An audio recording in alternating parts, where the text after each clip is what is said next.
Good evening. Welcome to another episode of Mowing After Dark here on the College Football Mafia Network. I'm your host, Moen of the College Football Mafia, joined by my co-host, Rock and Rant of CFB Express. How are you doing tonight, Rock? I'm doing good. I would keep your doors locked, though, Moen.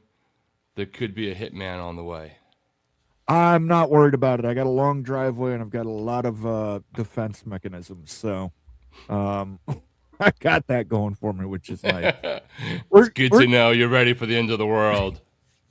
Hey, listen, I might be doing a watch party on Wednesday night for the game, so uh, I'll either be drunk, I can just drink my pain away, or I can drink in celebration. So, Yeah, I mean, maybe I'll come in on halftime, but if I was live on camera during any part of the game, I might get institutionalized if there was evidence of my behavior, even by myself. it went pretty well for the Michigan game. Uh, I liked it. It was fun to do a watch party, and I think that'd be a fun one to do. Miami versus Ohio State in the Cotton Bowl. Um, but tonight, I want to talk a little bit about the Pop-Tart Bowl. I want to talk about bowl season in general, but I think bowl season is completely foobar. I think it needs a total overhaul. I think Pop-Tarts Bowl got it right, and I think there's a lot of good stuff people can take from it. But let's say hello to some people before we get deep in discussion here. Buckshot Kid was first in the room. He says, "Oh, hey, Moen and Rock. Good to see you, Buckshot Kid." Hello. Evil Badger Ryan Willie. He says, "Hi, CFM. Good to see Evil Badger." What's up, man? Hope you guys are having a good holiday, everybody. Stavin, yes, says, "Hello, gentlemen," but he does not say GBR. I guess he is not planning on Nebraska beating Utah. And I'm sure he's not referring to us either. Maybe the rest of the crowd. The Big Lubbock was also first. Bob Swanger is in the house. He says, "Hi, everyone. Good to see you, Bob." What's up, Bob? Bob's a lot calmer now. He's a lot calmer now that he has a coach. A good hire, the wrong way to get to the right place. I'm sure the nerves are a lot better there in State College and their connections across the country. And keep this in mind. There's still a possibility there could be one more blue blood job opening up. Marcus Freeman. Yes. And Notre Dame too, but Texas possibly too. Yeah, Marcus Freeman's name's been thrown around. Steve Sarkisian's name's been thrown around for pro ranks. So we'll see what happens there. But the coaching carousel, it ain't over yet. Daniel's here. He says, "Hi, everyone." Daniel's got a short appearing tomorrow on the channel. Check that out. Stephen Vitt, the Ohio Bobcat. He's even got a Bobcat in his picture there. Look at that vicious Bobcat. He says, "How's everyone doing tonight?" Excellent. Good to see you, Steven. Steve, you got a new head coach, so I'm sure you're happy about that. You can breathe easy, or a little easier. Coy34 says, "Hi, all. Good to see you, Coy." Hello, Coy. Utah Ute fan came in here to say BYU sucks. Okay. I guess the question is who will suck more based off of their coaching staff being destroyed? Oh, yeah, Utah is getting pillaged. I mean, the state of Utah. Jackson Johnson, Alabama super fan. What's up, CFB Mafia Nation? You just did a short with Jackson not too long ago, didn't you? Yeah, actually, I did a preview of the Indiana and Alabama Rose Bowl that will air right after we're done on CFB Express. With Jackson was kind enough to join us along with Alec, who does the Indiana Voice of College Football. So if you're looking for something right after and you want to get into the Rose Bowl, you got to check out Jackson's channel anyway, regardless of whether you watch his preview on us. Definitely check him out on the Alabama VOCFB as well as Jackson Johnson's channel directly. Absolutely. So check that out after the show tonight. Should be interesting. Marcus Williams is in the house. The show is going to be good. You can tell Marcus is just a smooth operator. He is a smooth operator. You think this show is like full of optimism, but one of us is going to be a miserable prick next week. I'm not going to be. I've kind of just. I'm trying to get better. Moments let Jesus take the wheel, but Jesus don't come near me when Miami loses.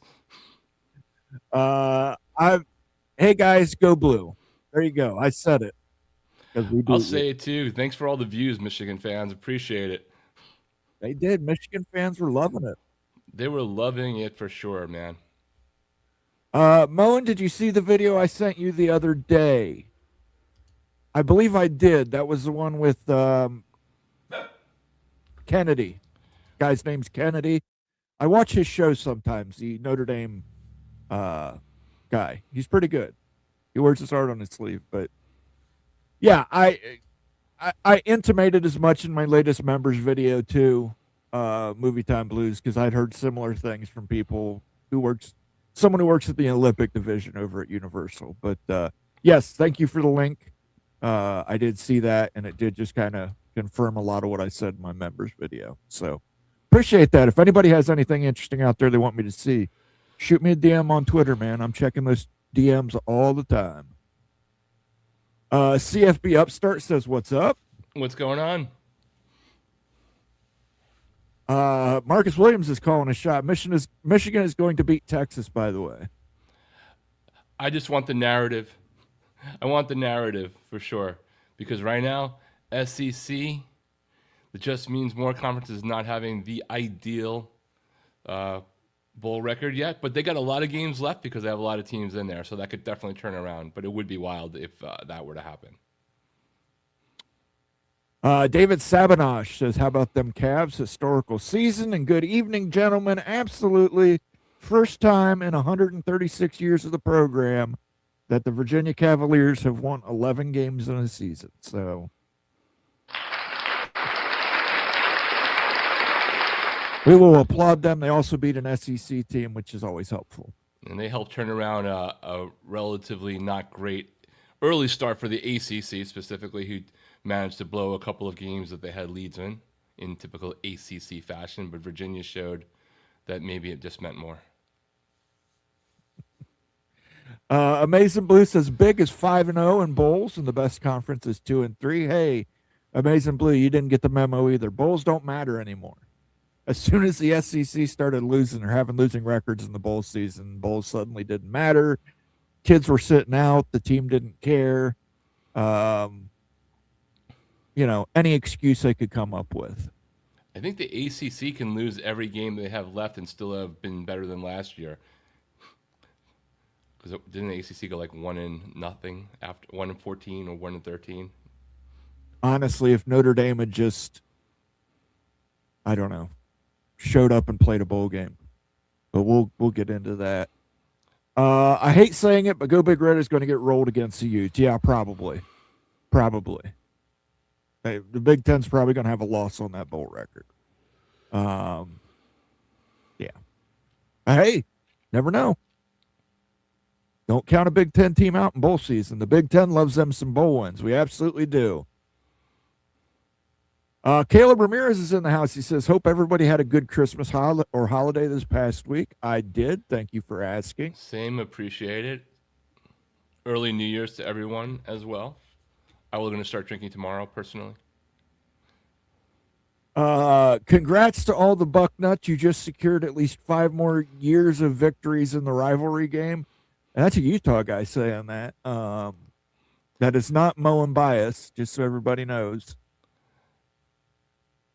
Dave's not here. Dave's here, says there's a Notre Dame who just flipped shit. Yeah, that's Kennedy. That's the guy I'm talking about. I want to say a show's called Always Irish. Shit. I'll link it at some point. But yeah, he gets angry. His anger from missing the playoffs was pretty significant.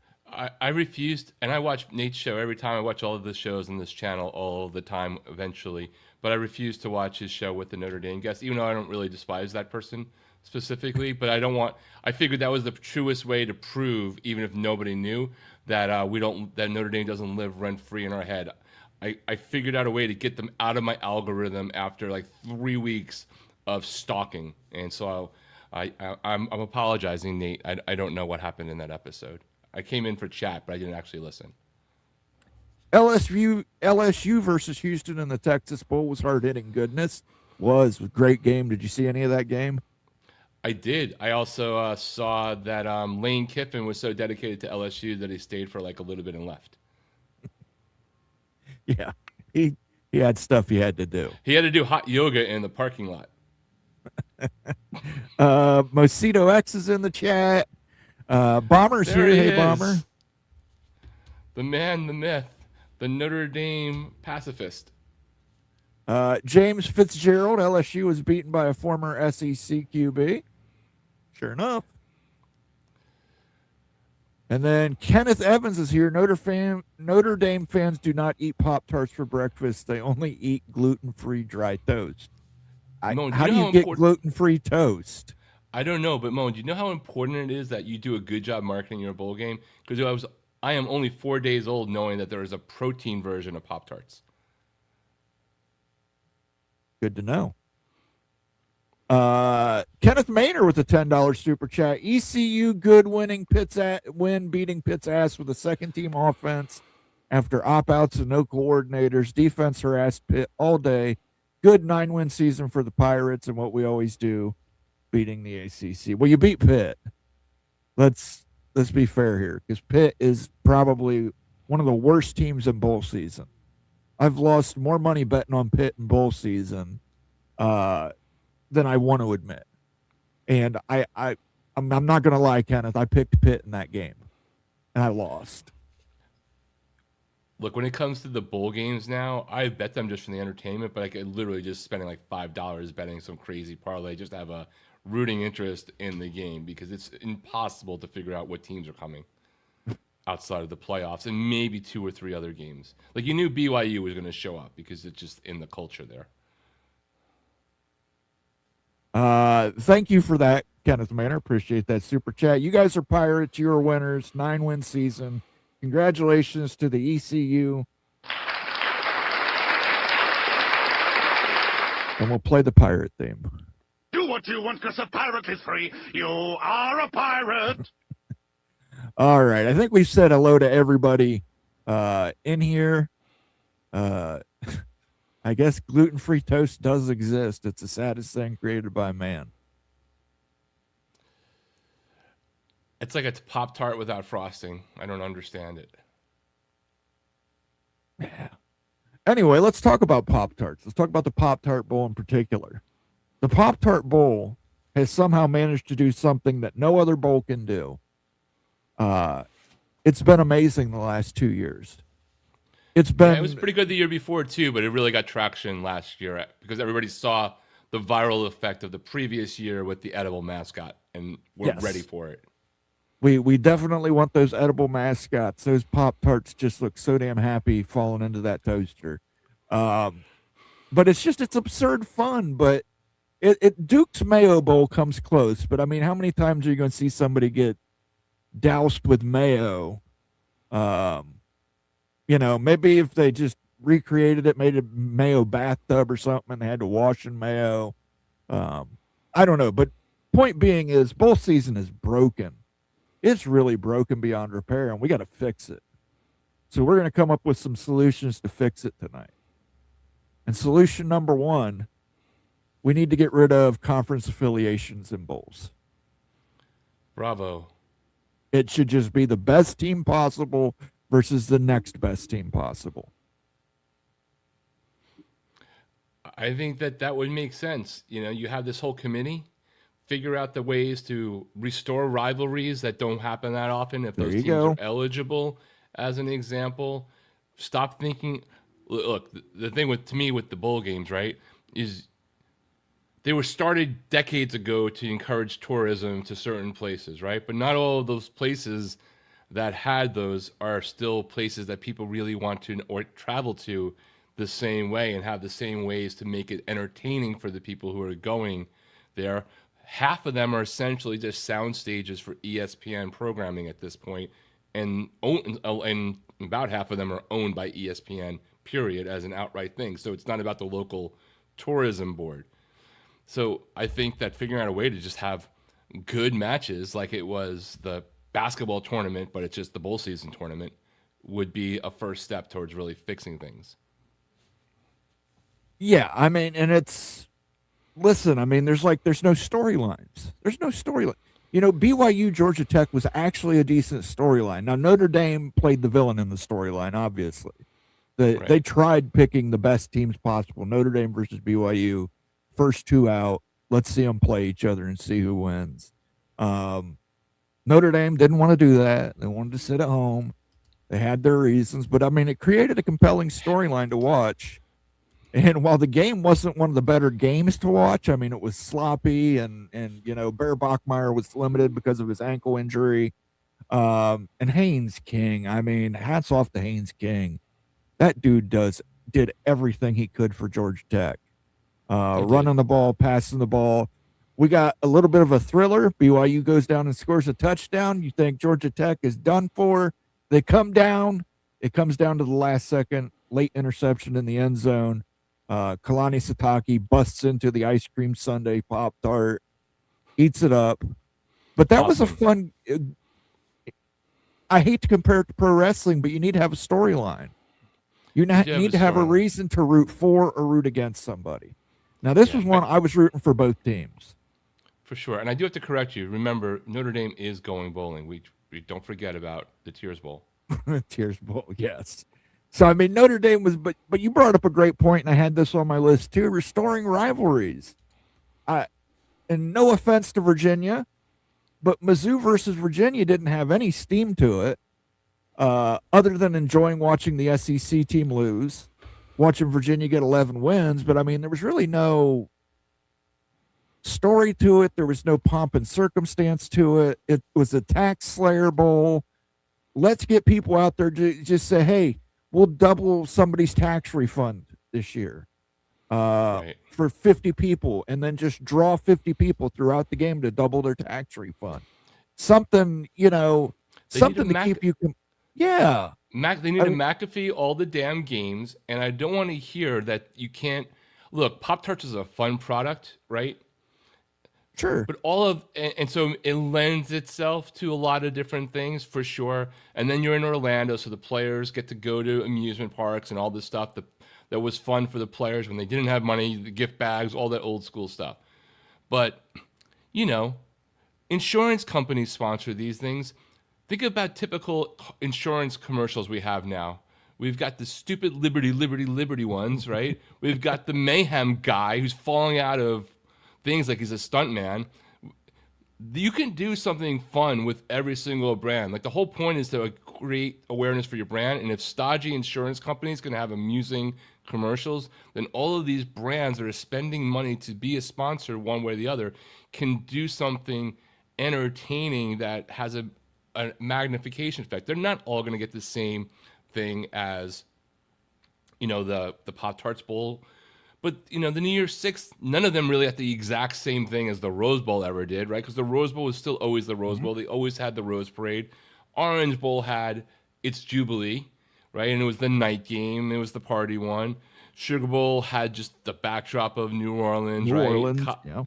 So there's all sorts of things. But there was still a pecking order there. But we all paid attention to the Fiesta, all those things before they got wrapped up into the playoff, even if they weren't determining the national champion. So put some good marketing people behind these things. Move a few games out of places that honestly people don't want to go, so the sound stage is empty. And I feel for those communities, but like, things change. The world has changed. Figure out how to get it where you, at least the Pop-Tarts Bowl is selling out for the most part, like the lower 2/3 of the stage, because that's what it is. It's a stage for ESPN. Absolutely. And I agree with you. They should move them to smaller venues. I'd rather see a packed house than a big house with half of it full. And that's if you're lucky to get half of it full. But my third point would be there are entirely too many bowl games. There's too many. And I think if we could reduce it by like a third, maybe that would be enough to bring bowl season back. But that's another idea I had. I think reduce it by a third. Guys, I want you to start putting your ideas here in the chat too. We got to fix this shit. Start putting some ideas in the chat. We want to fix it. Location, you brought this up. This is great. Locations. how many of them are hosted in Florida? You got to have 15 bowl games in Florida, which I get it. You want nice weather, but why isn't there a bowl game in Atlanta? Well, you got the Peach Bowl. That's it, right? And I think there's That's one, it. but I think it's just the Peach Bowl, right? And Louisiana, you've got one, the Sugar Bowl. There might be one other one, but it's a smaller one. It's a smaller one. But I mean, like Alabama. I mean, there's other places in the South that we could be playing these games. Don't get me wrong. Just, I want a little flavor, little local. And let's get the local flavor in there too, man. That's what you brought it up, the Sugar Bowl, the backdrop of New Orleans. That's what's made it great. The Fiesta Bowl used to be great. When it was Tostitos Fiesta Bowl, when it actually made sense. That was fun too. But I mean, they injected local flavor, and it just anymore it's like, these kids went to Orlando, and here they are at a children's hospital, and here they are visiting a theme park, Busch Gardens. Okay, that doesn't tell me very much about the city of Orlando, other than the fact it has Busch Gardens in it, and there's a hospital with sick children. And again, this is a marketing thing. I'm not saying don't get it twisted. I'm not saying don't visit sick children. I'm just saying let's get some more local flavor into these games. I mean, you're right. These were created as reasons to give people destinations to go to. These are travel destinations. And I'm sorry, but if you're going to Orlando, you're probably going to Orlando for the theme parks. You're not going there for a football game. Yeah, well, I mean, people travel to that game because you can have a good trip if you're a family and you happen to also go. Gives you the reason to go now and then to do other things you might have done on another trip. That's the opportunity for that, right? But you also have to have a place that's going to support it to some degree. Just right now, some of these bowls just look extremely empty. The LA Bowl is going away. They tried that at SoFi and just could never really scale relative to other places. I wouldn't have done it at SoFi. I would have played it at the Galaxy or the LA Football Club Stadium, which holds about 25,000, is right downtown, is a freaking amazing place to see a soccer match, and probably can, if Fenway and Yankee Stadium can accommodate a football field, the soccer field stadium could accommodate a football field for a 20,000 seat venue versus it looking completely empty at SoFi. Marcus Williams with the $2 super chat says, make the Bulls draft teams and pay players to play. That's a great point. Point number 4 on my thing. Why are we having so many star players sit out? Not getting paid. What's the incentive to play in a bowl game? Here's the incentive to play in a bowl game. Start paying out for MVPs. Start paying the winners more. The winning team, every player on the team gets $5,000. $5,000. I don't know the nature of this. I definitely will ask Flo, and maybe we could talk about it as an off-season topic. A lot of these contracts for players are paid in monthly things. Another thing you could do, I don't know if the agents would push back, so this is just a theory, a question of, couldn't you just make it a 1/13 system? 1/13 of your bowl revenue goes to players? Like if you're getting an NIL deal for 100,000, no. Well, some of the lower bowls pay very little, to be clear. Some of them like maybe pay 250,000, 500,000 teams. That's not a lot to go around to 85 scholarship players, or let alone 105 plus the travel expenses. But I just mean the schools themselves, right? You could incentivize players that your payments for however much we give you, 1/13 of it is basically part of being part of the bowl, right? So if you don't play in the bowl, if you opt out, 1/13 of what we would have paid you over the course of a year, you never receive, because you're just not part of that game. Right, but I think you're getting into a school level situation, and I think schools have to contribute too, because the schools are what broke these. I agree, but I agree, but I'm trying to as realistic as possible, and I think we know that schools it's going to be one of those things where schools are not going to force kids to play or incentivize them to play. But hey, listen, I think the Cotton Bowl MVP, give them $1 million. Who wouldn't tune in? And better yet, let America vote on who gets it. Let America vote on it. We can do it with American Idol. Why can't we do it with football? Because I think we're a little bit more territorial. Like let's put an example here. Ohio State, which has 4 or 5 times the alumni, the undergrad stuff against Miami in a close game. Probably a loser on the team is going to win an MVP in that situation because there's just more people who care about the program, right? So I think there's a way to do it though. There's a way to incentivize participation, I would say, and from the fans who are watching, make the game more interesting within the game itself for people to want to tune in and view, and incentivize the players to perform and stick around. Like you're never going to get a quarterback probably playing in the 17th ranked bowl game who has a first round draft grade to play. Like that's honestly, it's probably stupid for them to do that. But you can do a hell of a lot with a lot of the other rosters, so you don't have a third of the roster opting out before they have to. Yeah. And, I think they should there's got to be a way to incentivize these kids to play. And they're going to have to understand that that's going to require money, and it's going to require significant money. Right. Jeremiah Love, if he was not injured, was not going to play. If Jeremiah Love thought he had a chance at $1 million for an MVP in whatever bowl game they did play in, maybe Jeremiah Love does play. Maybe it's worth the risk to him at that point. Maybe it's still not. Maybe, maybe his agent says, no, that it's just not worth the risk. But you never know. I just think there's got to be a way we can incentivize. Like, I think that team, Notre Dame, probably would have played BYU if they thought there was a chance for the kids on the team to make money. Yeah, maybe I'm going to stop dunking, so I'll just stop there. Yeah, we won't get them off on a Notre Dame rant, I promise. But I want to see your guys' comments. Here, They're let flying. me see here. Sorry, we were talking, so I didn't star anything. You're fine.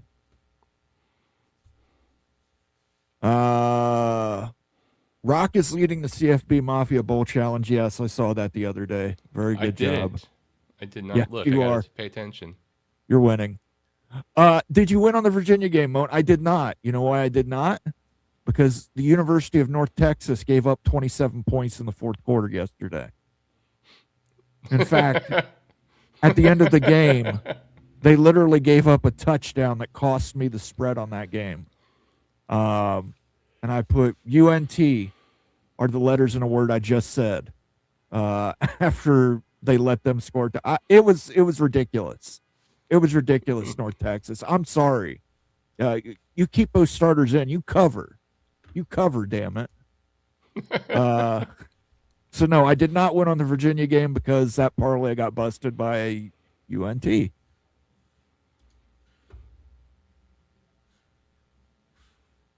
Even when they can pick better teams, they still pick the ones who have the largest fan bases. Again, I think there's got to be a better way we can pick them. And I know a lot of them get tied down into we have to take someone from the ACC and we have to take someone from the SEC.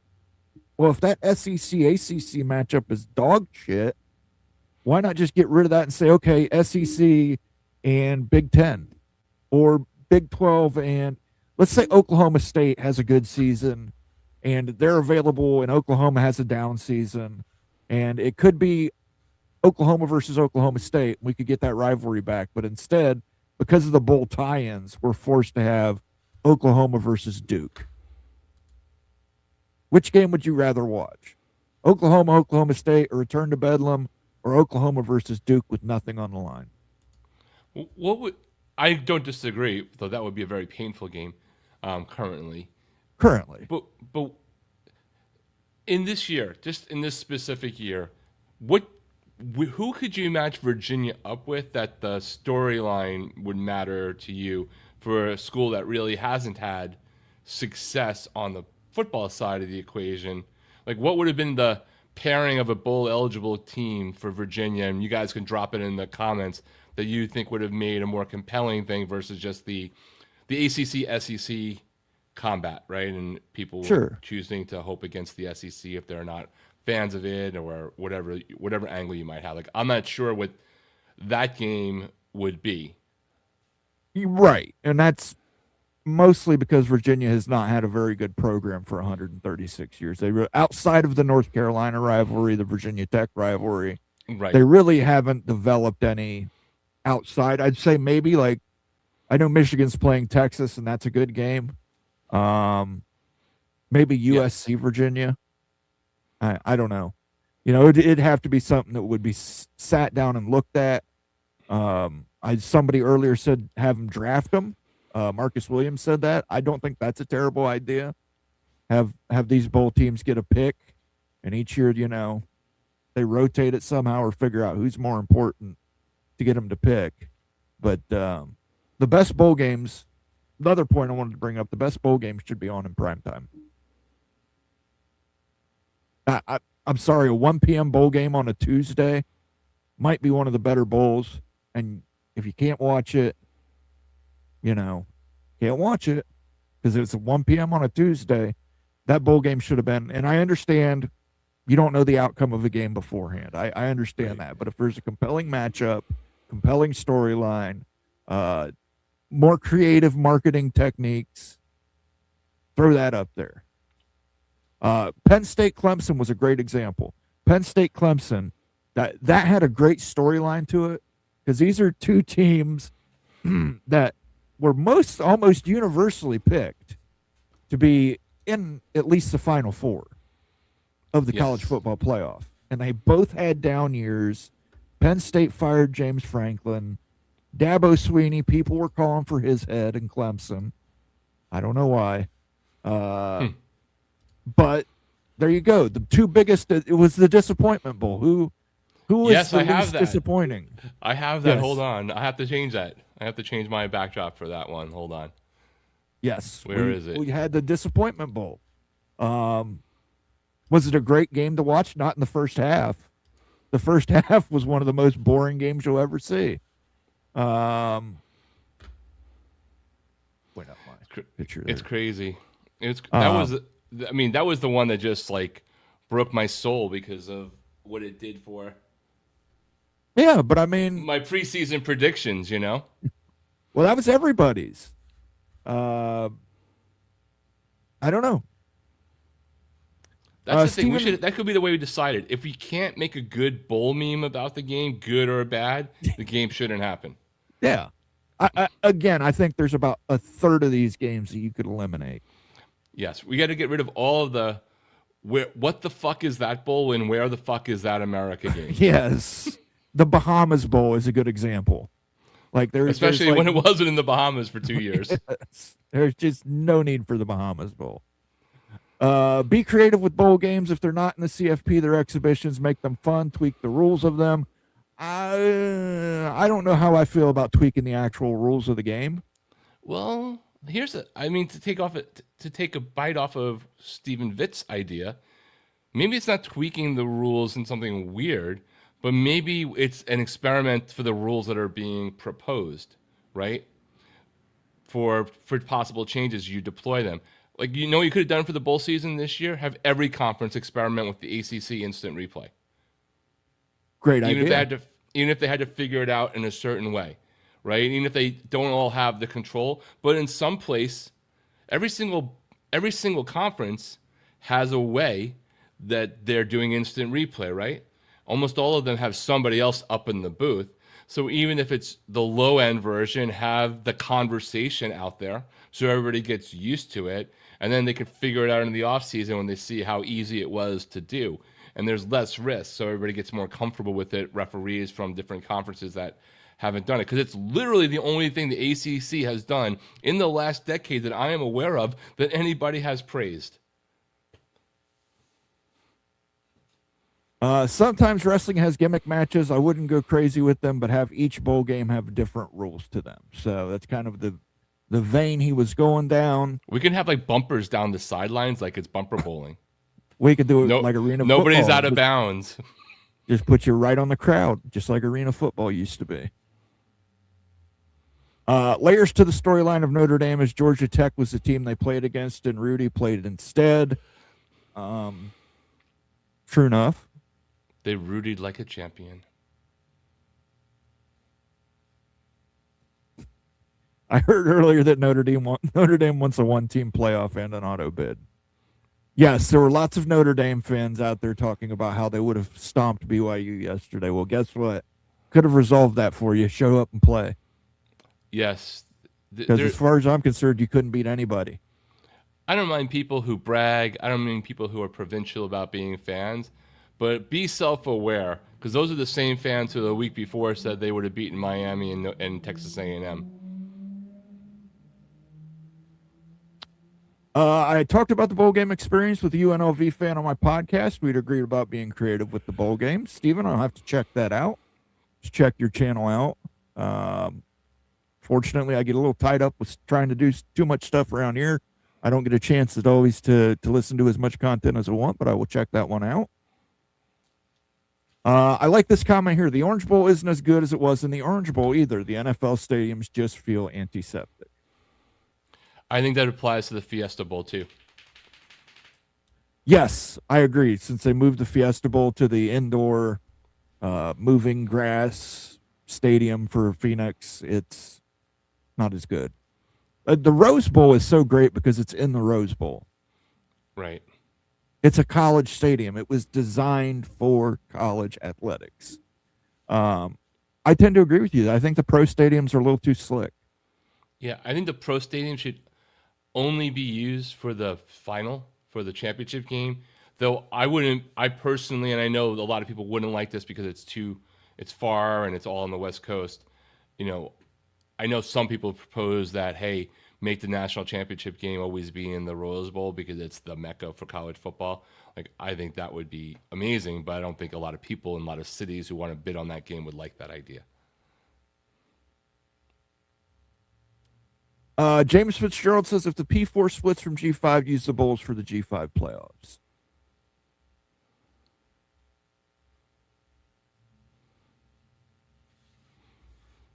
Aaron Frazier says they aren't getting rid of the bowls. The betting and TV slots are too profitable. I agree with you. They're probably not going to, but there are just too many damn bowls and not enough compelling gameplay. They're not going to get huge numbers.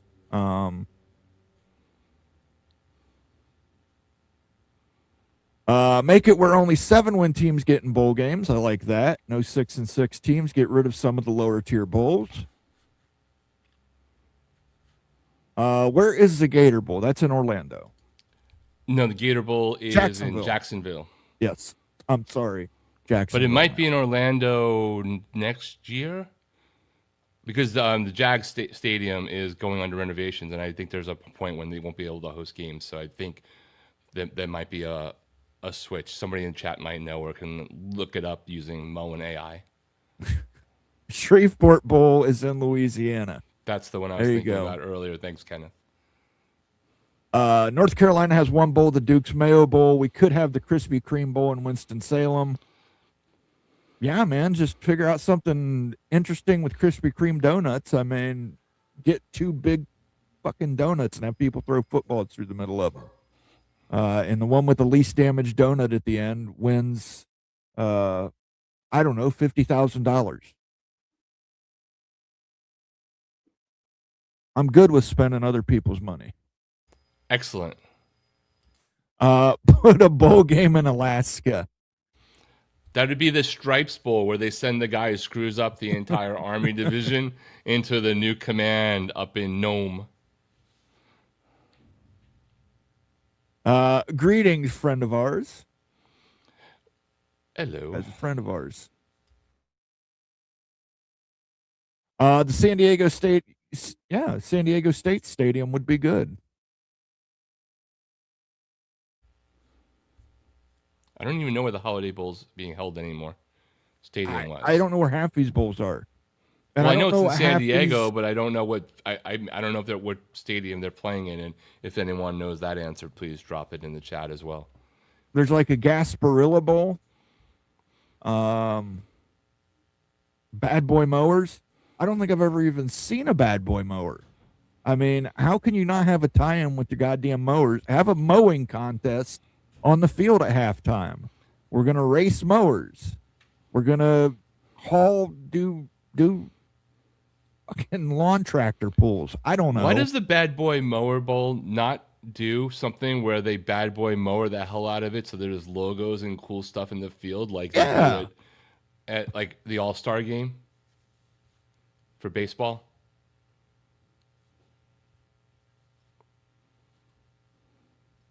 Do you like the Fenway pinstripe rate bowls at baseball stadiums? I'm not a huge fan of bowl games at baseball stadiums.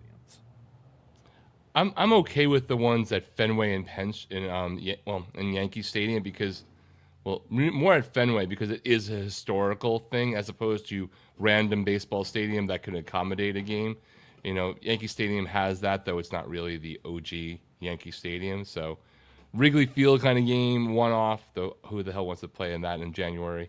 And Fenway Bowl, I'm more interested in than here's a random baseball stadium. Let's put a game in. It has no cool history at least.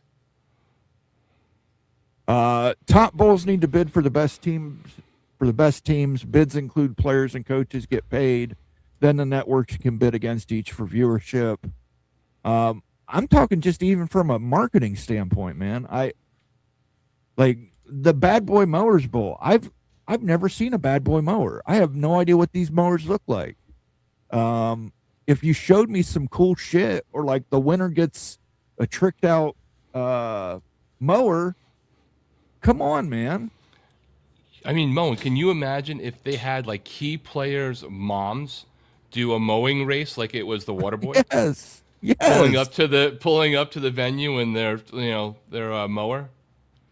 Absolutely. I mean, that's just, Just hire us. Just hire the mafia and our audience, and we will fix the bull season. I understand. I mean, I get it, but I mean, this has to be on something on the companies where, I mean, Pop-Tart has done such a fantastic job.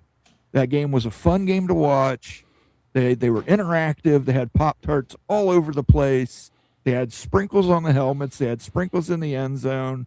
They have the trophy. They have the big Pop-Tarts sink into the toaster and you get these gigantic pastries.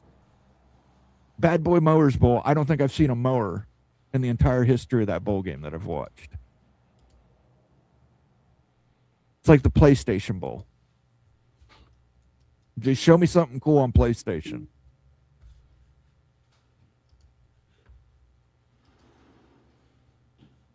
Well, from the bottom of the pile, that's the benefits of making a bowl are the extra practices over time on the aggregate. That's what pays off.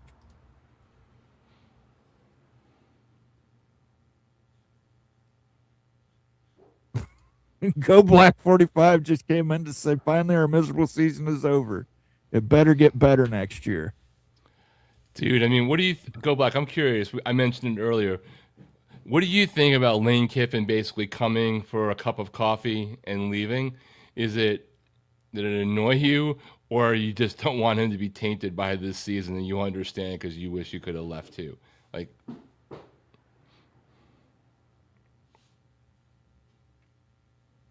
I want to see more G6 conference champion matchups in bowl games, maybe MAC versus CUSA, Pac-12 versus Mountain West, and American versus Sun Belt, and rotate. If one makes the playoff, the second place team plays in the bowl. Yeah, the only problem with that is everybody poaching everybody in those conferences right now. right. Because Ohio, I know, wants to get out of the MAC to go play in Conference USA, I believe. You have the Pac-12 who just poached most of the Mountain West Conference. You have the Mountain West Conference who just poached the MAC Conference to get Northern Illinois. So I don't know how willing those teams are going to be to play each other right now. You know what you could do though to spin off of that, Moen, is once you get past those matchups of, the BYU and Georgia Tech, like the 2 versus 2 from those conferences.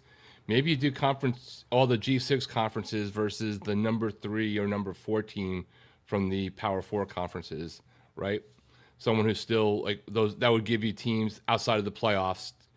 For the SEC this year, there would have been like, I guess maybe the number 8 or number 9 team really, because they had so many teams in the playoff. But something along those lines where you can do some measuring, before, assuming that those teams haven't had so many people opt out for the portal or for the NFL by the point that game comes up.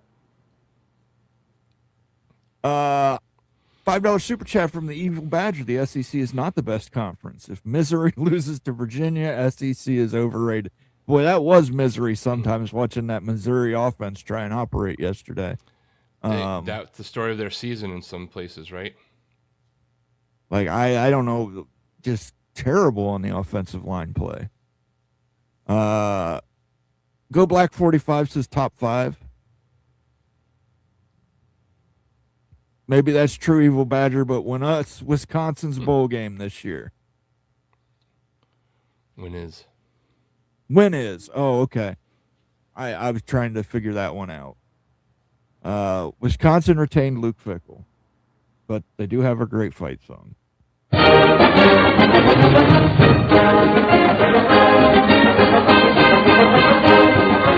Thank you for the super chat, Ryan Willie. I personally would have put Texas versus USC in a bowl and would have had Vince Young and Matt Leinart be honorary captains for the coin flip. Missed out on an awesome bowl opportunity. Right, storyline. What storyline is there to Texas versus Michigan? I mean, at least it's two blue bloods, right? It's definite. It's two blue bloods. I mean, it gives you got name brands. I'm not giving two you big, that. the two of the most highly recruited young quarterbacks in back-to-back, with 1 year separated between them in their recruiting cycle. That could be an interesting matchup. But it's just, I think in that case, you got two logos that you can just make stories around, right? Because of their history. Or the trauma or drama that was going around each program, not that you would have anticipated it. Last time ECU played Alabama was 1998. Tide came back and won 23-22 in Birmingham. There you go. Unfortunately, Alabama's in the playoffs. We can't do that storyline this year. Maybe Texas Tech can sell out the stadium in Miami. I think that's a shot at Miami fans, Rock. It is. And John Dry, make sure you come armed with information next time because I'm about to dunk on you. Good luck doing that. The get-in price for the Orange Bowl right now is $56. Note, go look up the face value of that. There are 16,000 listings. 16,000 listings on StubHub today, 3.5 days before that game. So, love you, man. Miami sells out the big games. They don't sell out when terrible ACC teams come. And they don't sell out when they've sucked for 20 years and Miami doesn't do anything about it. But the big games were all pretty packed. But all of these games, all of these next round of playoff games, except for the Rose Bowl, you might see they might wind up being filled at the last second from locals buying tickets for like 17 cents. But the resale market is not good. There are 16,000 on StubHub for that Orange Bowl, 10,000 plus pairs available.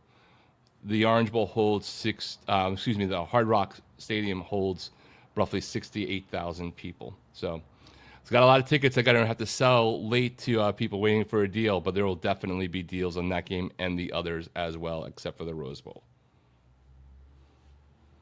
From our friend Amazing Blue, Mo and Michigan played Texas in the Rose Bowl the year prior to them playing USC for the title, and Young did the same thing to Michigan, pulling out the win late in the fourth. Not disagreeing with you. I mean, that's a storyline you could play, but I mean, USC-Texas storyline is far more significant in my opinion. It's considered probably one of the greatest college football games ever played. That USC team was a juggernaut. It had a lot of similarities to the Ohio State-Miami national championship. You had one team that was a juggernaut that was considered a dynasty, going up against a plucky underdog. You can say Texas wasn't an underdog, but they weren't favored in that game. I think it's impossible for me to ever think of Texas and Ohio State as plucky underdogs. I know. I can say underdog because I know what the line was, but a plucky as if they were like a new upstart. Ohio State and North Texas has ever been Indiana making the breakthrough that they are making right now. I will say this, most of the money was not on those teams. For sure. The betting lines were clearly there. I'm just talking about the definition of plucky, like there was these little engines that could. There was no Boise State or 2004 Utah against Florida kind of thing. Okay. But let me put it this way. That Miami team, you know who was on that Miami team. I do, and that's why it would have been an awesome national championship Now, team if the refs didn't suck. Well, now who did Ohio State? Now tell me somebody who was on Ohio State's team not named Maurice Claret. I couldn't tell you. I don't remember anyway. Okay. I mean, I do remember, but I blocked out most of that game. Right. So, I mean, that's where I'm getting plucky from. They did not have a lot of first-round draft picks on that team. And Our Miami dealership was not doing its job behind the scenes. Yes. Miami had loads of them. I mean, Miami was There probably... were like 6 first-round picks on that one that year, I believe. Yes, that's what I'm talking about. It was literally... You always get those people that said, could this great college team beat this worst pro team? If I was going to put any team up against them, that Miami team might be the team I would pick, just because of how much talent was on the defense. Yeah, the year before probably, but that one was pretty damn close too. Notre Dame did the same thing during the BCS era. If they weren't part of the BCS games, they didn't accept the bowl game. I honestly don't remember that. I know when they were in BCS. I remember when they did play in BCS games and they didn't show up. So there's that. One of them was against Ohio State in the Fiesta Bowl with Brady Quinn. Virginia versus Penn State. Okay. Now, Virginia Tech versus Penn State would have been amazing. Except Virginia Tech did not qualify. Michigan versus Texas is at 3 p.m. Yeah, that's my point. If you're going to have big brands, put them in prime time. Is that a New Year's Eve game, though? Or is that the day before? I believe that's the New Year's Eve game. I mean, I understand a lot of people, but clearly not all are off that day or have like a half day of work. Go Black 45 says there was no reason not to have the CFP playoff games on this past Friday. I don't know that I disagree with him. I don't disagree either. There's a big reason. Reason is they're obligated to deal with the New Year's Eve 6 bowls, and they want to keep them on New Year's Eve.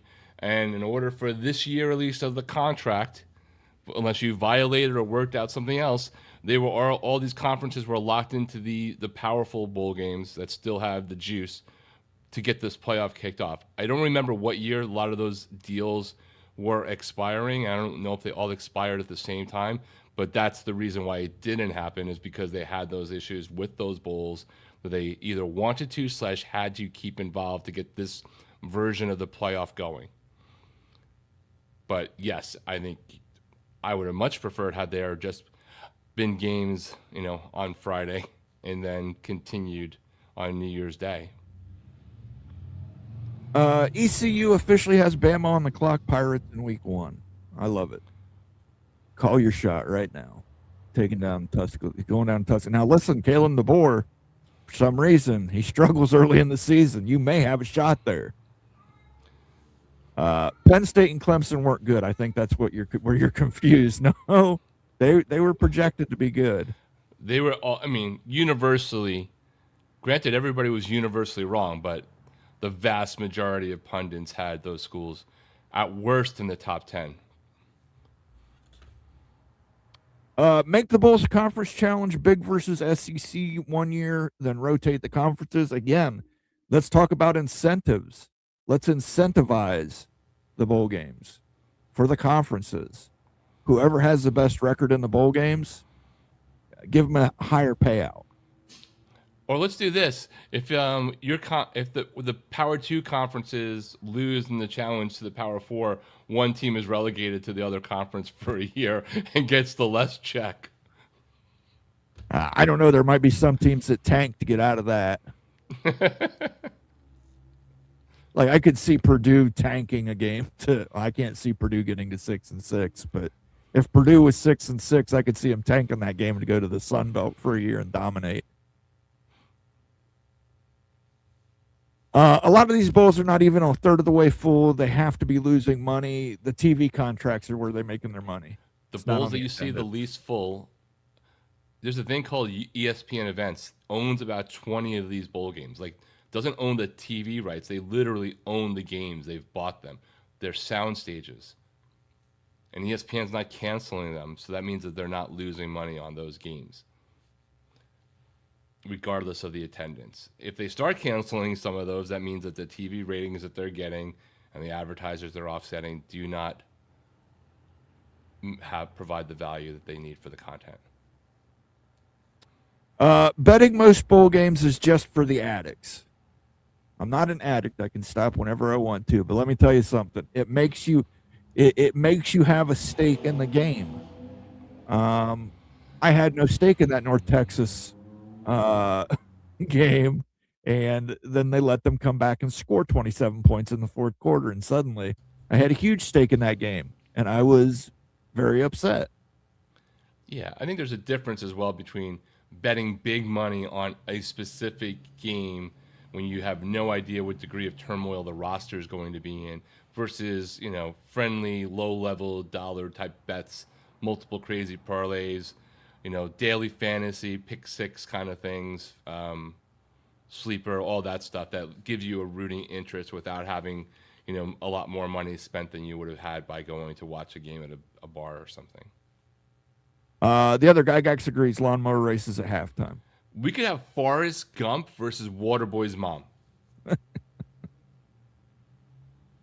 keep on mowing that field for free.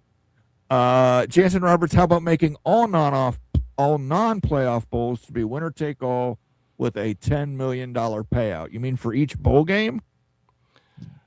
That's going to be financially hard.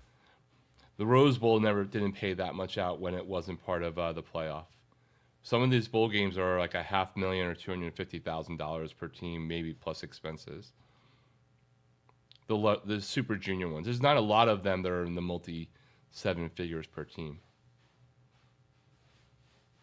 Mowers, hell yeah, like oiling the lanes between PBA bowling rounds, soft field to track meet in the second half. Let's do this. I'm for it, man. Lawn tractor pulls, man. Get them weights put on there, and we'll see who can pull the most and who can do the best zero turning. Kenneth Maynor wants the Blue Shoe Bowl. I don't know how we're going to participate in that one. The Blue Shoe Bowl. Bad boys are zero turn commercial grade mowers, orangish, heavy duty. 0 to 50 and 50 yards. Yeah, I haven't seen one. Pop-Tarts, I can't get away from Pop-Tarts during the Pop-Tart Bowl. Bad boy Gasparilla Bowl, I can't find a bad boy. Nor can I find Gasparilla where I am. Yeah. Wondering how many coordinators and fans would get up for the Blue Chew Bowl. Well, if the fans do, that's their business. They had a water cooler full of grass clippings at the Mowers Bowl. See, I would hate that. I would be sneezing for a friggin' week after that. Yeah, but I mean, that's okay. We're on the right track. We're getting there.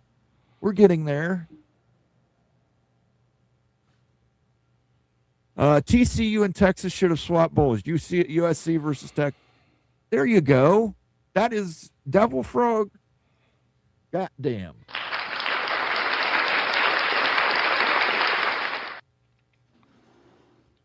And I think it might have been a better matchup, too. Well, isn't that also one where wasn't there some maneuvering going on where things got swapped in that one, and USC and BYU were lined up at one point, and then the whole BYU Notre Dame thing came up, and they rearranged that, and then Notre Dame did their thing and screwed that BYU USC matchup up. How about you can't avoid bowl games? If you avoid a bowl game, you have to accept an automatic ban the next year. I think you should absolutely do that.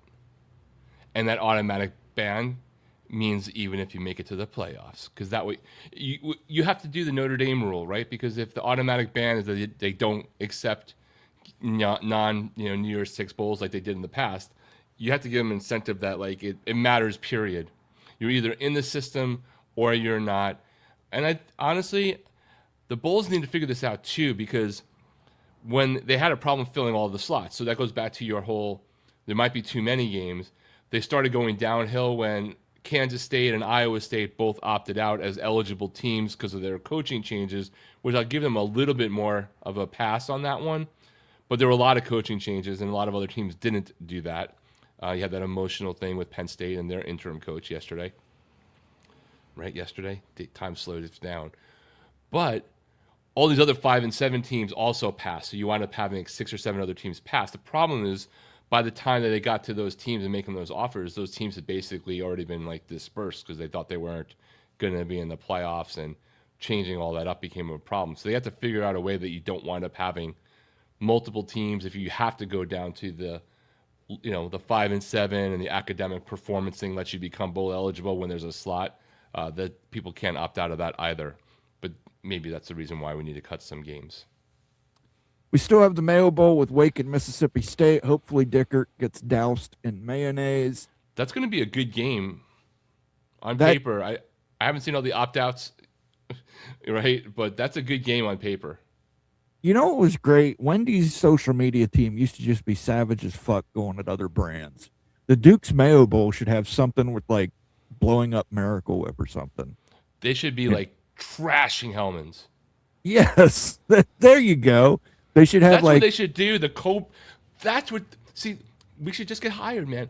It shouldn't be the Duke's Mayo Bowl. It should be the Duke's Mayo versus Hellman's Bowl.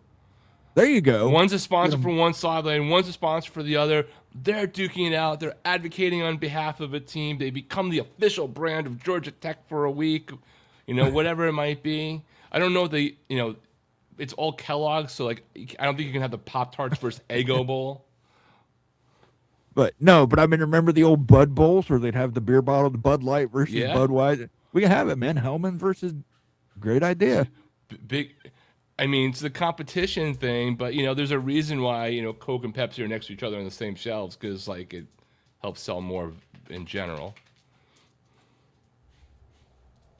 Mason Blue remembers Chris Gamble was on that team. Boston was not on that team. Last time I heard the term pluck was the scene with the nurse in Ferris Bueller's Day Off.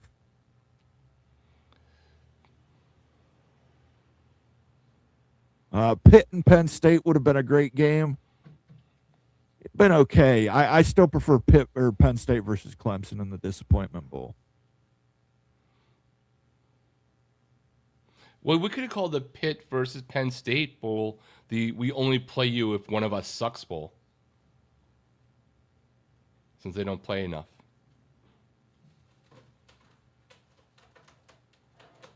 Group of 5 teams make more money taking their early season butt kicking. Some of them do, because they get paychecks $1.1 million to like what, $2.25 million for some of those kind of games, depending upon the school.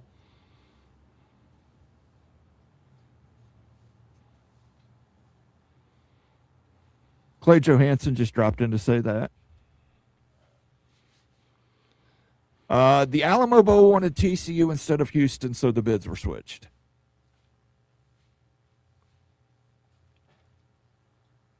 Got to go watch my Vo CFB gals. It's a brother thing.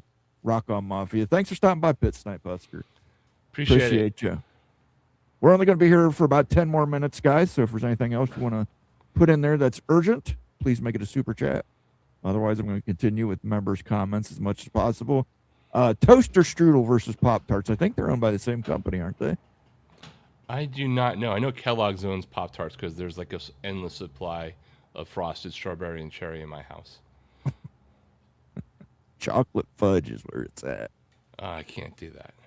Real fat man. You know what was really good? You get 2 chocolate fudge ones. You toast them, and you put marshmallow cream in between them. Yeah, I am a non-toaster Pop-Tarts kind of guy. Really? You eat them cold? I do. I don't want the frosting to melt. I want that little crisp to it, like a candy thing. I am not a toaster guy. I am. Like, I may be weird, but that is my zone. It's a get up and go snack. I don't always have a toaster, right? I like cut the edges off and I eat them first, and I save the candy part for the second. You know, the little frosting. I have a method to my Pop-Tarts devotion, Moen. This dude over here's got a whole Pop-Tart ritual. I do. Why aren't It's like you? been- You need to be getting hired by Pop-Tarts for the Pop-Tarts Bowl. I mean, let's get the best Pop-Tart ritual out there and have people cutting corners off and eating them cold. And just gotta save the best for last. It's like cutting the crust off a peanut butter and jelly sandwich. Like, I'll still eat them, but like, I want to save the good part with more jelly and peanut butter in the middle for last. That's last bite, you know. Skyline Chili Bowl in Cincinnati. You might have a fight there because, listen, believe it or not, there are two chili brands in Cincinnati. There's Skyline and Gold Star, and they clash very much. You're either a Gold Star person or you're a Skyline chili person. Cookies and cream flavor. I've had it. It's just okay in my opinion, Ryan. Not a huge fan of it. Not a huge fan of the s'mores flavor they came out with. Cinnamon brown sugar's good. I do like Applejack's that one. limited edition was pretty good. I don't think I ever had that. Applejack's was good. It was a little bit weird. They had an image on the top. But I got people in the crowd here. You know, Clay Johnson agrees with me. You know, Dave's here says, "Do people actually toast them?" So I feel toast them. I feel embraced here now about my Pop-Tarts thing, Moen. You saw in the bowl game yesterday, the proper way is to toast them. Yeah, no, that's a trophy thing. Toast the shitty flavors. Maybe you need it to get them to taste better, but like leave the frosted cherry alone. You know what I like? I like to get the apple toaster strudel, and then I'll put them in the toaster, and I'll put a scoop of vanilla ice cream on them. That's a solid. I would do that. I call it hillbilly endorse apple that. pie. You know, it's just I endorse that, Moen. when you're a fat guy, you get really creative with how you stay fat. Buckshot Kid became a YouTube member. Thank you, Buckshot Kid. See if give you a little sounder here. Well, that changes pretty much fucking everything. Count me in. Two Master says a brown sugar Pop-Tart straight from the fridge after a couple hits from the bong. Okay, we're not endorsing. We're not going to endorse eating cold But we're also not Pop-Tarts judging. We're not gonna judging. judge. We're not going to judge. But, I mean, do you store yours in the refrigerator or you store yours in the cupboard? Just in the cupboard. So now we've got three ways to do this. We've got refrigerated, room temperature, toasted. Look, they made a Sunday, right? Didn't they do a Sunday in the post-game celebration? Yeah, they had make some, one. It's called Hot Fudge Sundae. It's good. And there was a Delicious. commercial for this. There was a commercial with two Pop-Tarts swinging from trapezes, and they landed into a big scoop of ice cream in the middle. Can't believe there isn't a barbecue bowl. That would be perfect at ECU Stadium. Wasn't there sort of one yesterday? Was there? Wasn't the Tex? Yeah, it was. I don't even know the brand, but wasn't the LSU Houston game sponsored by something like barbecue sauce related? I saw them grilling somewhere in one of the breaks on that game. I don't know the brand that sponsors that game. Like I'm Well, not familiar obviously with they're it. not doing as good a job as Pop-Tart, because if they were, you would know it. That is true. I have done the Pop-Tart ice cream sandwich. That's kind of like what I do with the marshmallow cream. You get the hot fudge, you get graham crackers, you get marshmallow cream, guys. Don't get the s'mores Pop-Tarts because they're not right. They don't taste like s'mores. You get the two chocolate fudge Pop-Tarts, put your marshmallow cream in there, you put your graham cracker in there. If you've got a little torch in your kitchen and you're a real chef about it, you can go around and brown the marshmallow cream a little bit to give Wait, you a little. Moen wants you to think he has a torch in his kitchen for his creme brulee. Yes, that's why the torch is there. I do have a torch in my kitchen, by the way, but it's actually a big industrial torch for unfreezing pipes. So Sure, that one too. yeah. Oh. Yeah, it's a big propane one. I don't think. Hold on to this. But yes, you can torch it a little bit to give a little extra flavor into that. Into that. General Mills is toaster strudel, so there you go. But I don't know who. General Mills and Kellogg's aren't owned by the same company, so. Hickens sauce or something. Again, they didn't do a good enough job, man. Kinder sponsored the Texas Bowl. There you go. Still don't know what Kinder's is. Kimbers. That was it. I don't know. Neither Kinders nor Kimbers have told me what the hell they are yet that I figured out. Crack pipes were frozen. Come on, man. I freebase. You know better, Tony. You think I could get to my size if I was actually doing that? I'd be about $1.50. The venue for a barbecue bowl would be fierce. Texas versus Memphis versus Kansas City versus North Carolina. Here you go. You've made a storyline. This could be Kansas versus North Carolina in the barbecue bowl. Who's got the better barbecue? Winners declared best barbecue for a year. There you go. We're on to something. Or as Greg would say, we're on something. Well, and Greg would be right. They probably have a sauce too, but they're mostly a rub and seasoning brand. Yeah, I don't know them, and I'm somebody who's had a smoker before. It's just not something that I've become aware of out here. So, yeah, he had a smoker before he ate his room temperature Pop-Tarts. Dude, I know exactly how long it takes to do a pulled pork in the smoker I had. Well, you're doing better than Lincoln Riley. That's all I can tell you.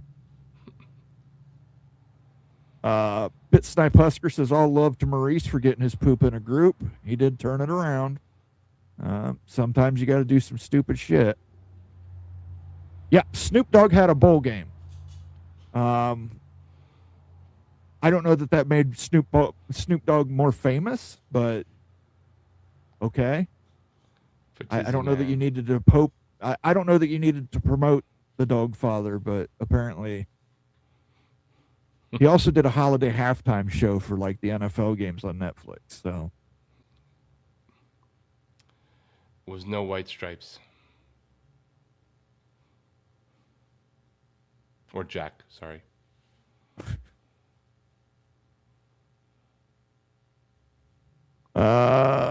Mayo is good. Now listen, I'm going to be the opposite. I'm going to tell you this.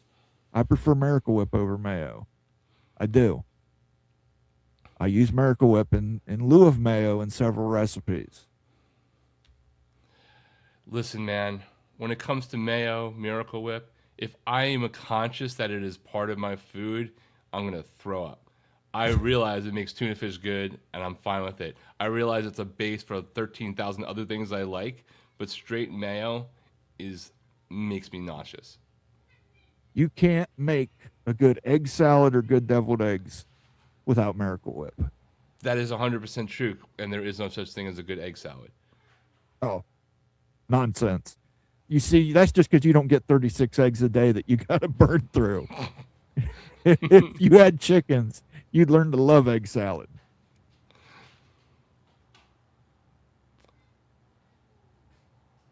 Snoop had a bowl. It was the biggest bowl he ever had. I don't think there's a stadium big enough to be the biggest bowl that Snoop ever had. Yeah, that's what I was going to say. Debatable. Miracle Whip is for girls. Well, Sean, I don't know. I guess I'm a girl. I like Miracle Whip. I dig on it, man. I would eat Miracle Whip by the spoonful if you let me. Oh, freaking gross. We might do that as a big freaking Friday show goal challenge, a stretch goal. I'll eat a spoonful of Miracle Whip. When I was a kid, I used to love just Miracle Whip on white bread. That explains so much. I told you, man, I am proud to be several multi-generational white trash. So, Bob Swanger says no Miracle Whip mayo only. I know there's some people, but I don't care for mayo. I like Miracle Whip. It's got a little more tang to it. I like a little more tang in my ring rang. Miracle Whip is Notre Dame gold. Mayo is Notre Dame blue. The chicken and waffles with a variety of southern, western, and Midwest states to choose from, and hosted on a rotational basis, and provide that region's version of it versus challenger states. That one might be a little hard. Purdue might be able to sponsor that. I don't know if Purdue has a deal with Eggo, but the Purdue Eggo Chicken and Waffles Bowl, I'd fucking tune in for that. Fry up some chicken, put it on some waffles, pour some maple syrup on it. I'd be with it. Man, now I want chicken and waffles. Version of chicken and waffles, yeah. Tomatoes with Miracle Whip and sugar is awesome. Good to know. I think we'll make that our last comment, and then we'll get out of here. But let me go ahead and do our last call for the evening, Rock. What is your last call for this evening where we tried to fix bowl season? You are going down on Wednesday night is what my last call is, Moen. The Buckeyes are going down. You're going down. Payback 22 years later, or 23, whatever it is. Y'all think that the Carson in Miami's offense is the Texas A&M offense. Without the win, the Carson Beck's going to throw 17 interceptions. You're going down on Wednesday night. I hope you're going live. I want to see that pain in your eyes because I don't want to be here on Sunday with the pain in mind. Well, my girlfriend will be excited by that. Honey, I'm going down on Wednesday night. Give me a heads up. Rock said I had to. It happens now and then, Mo, and I'm sure you have to take one or give one for the team. And other than that, when you guys are done with this, if you want, check out the Indiana-Alabama preview with our friend Jackson over on our channel once Moen wraps up. And everybody have a good New Year, regardless of what happens in the Cotton Bowl on Wednesday night. Yep, absolutely. I'm excited for the game. I think we're going to get a repeat of the 2003 incident. I hope there's a late flag. It really would do wonders for me if there's a late flag that comes in that changes the outcome of that game for the Buckeyes. Just to hear Rock's rant about it. Just to get the YouTube short of Rock looking like a cherry tomato walking around his neighborhood, his beautiful neighborhood in Southern California. I want to thank everybody who joined and became a part of the show tonight. I want to especially thank Kenneth Maynor, Marcus Williams, Evil Badger, Ryan Willie, and Buckshot Kid for your support. We always appreciate that. It helps us keep the lights on around here. I want to thank Rock for joining me, and I want to thank everybody for the comments. Rock posted it in chat. I'm going to go ahead and pin this comment. Pin message. That's now at the top of chat. Go check out that preview video he did over on CFB Express with Indiana and Alabama. Should be a fun watch. I think I'm going to head over there and watch it myself. So I will see you guys in chat. For myself, for Rock and Rant, regardless of what happens on Wednesday night, I'll be going down, and we will be back here next Sunday. So win-win for somebody. Win-win. So for myself, for Rock, peace out. We will catch you next week.